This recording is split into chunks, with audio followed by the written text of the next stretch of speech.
dead bodies. They got arrested. There's 2 dead bodies? Yeah. It is a disturbing confession our 8 News Now investigators showed you here first. A man accused of murdering his wife and stepson telling police to arrest him. And now in a story that you only see on 8, the father of a 20-year-old young man who was shot and killed says his son may have tried to warn him about conflict inside that home. 8 News Now investigator David Charnes here with why he believes his son died and the changes to the law he hopes to see. Well, 41-year-old Carl Groshin is accused of killing Andy Scoggins' son and ex-wife. Now this father tells me he hopes to turn all this pain into progress.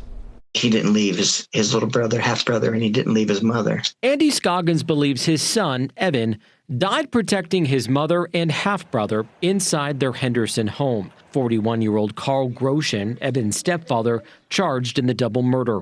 Evan heard gunshots and ran back inside. Speaking from his home in North Carolina, Andy Scoggins says his 20-year-old son was studying filmmaking and working at a Taco Bell. He believes from what Evan was telling him, his mother, Anastasia, may have wanted out.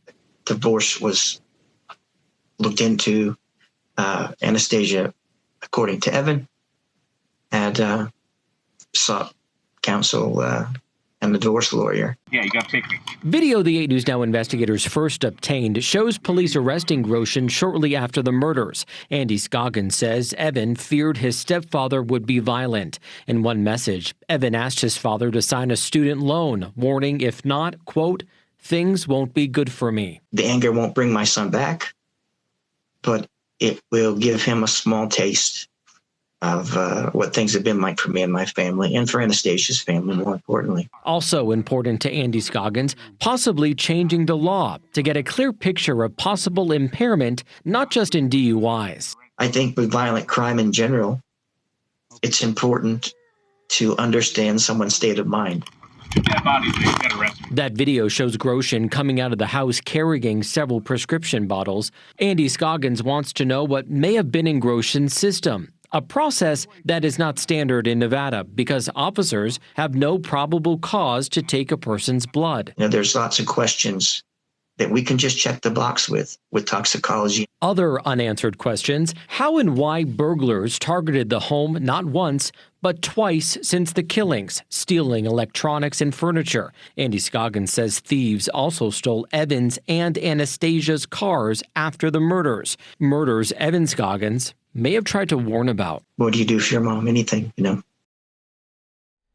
What would you do for your mom? Anything, he said there. Well, we asked Henderson police about Scoggins' proposal. They sent this. Impairment in this case is not considered evidence because impairment is not an element for the crime of murder.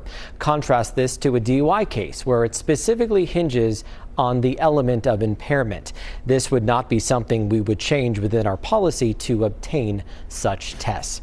By the way, those 2 break-ins at that home, basically, they took all of Evan's and Anastasia's belongings in their cars, and that all happened just about a week after the murders. At last check, Henderson police said those cases are open. I'm David Charnes, 8 News Now. Thank you, David. A judge recently deemed Groshin competent to stand trial, meaning he understands the charges against him and can assist his attorney. A different judge could schedule that trial as soon as tomorrow.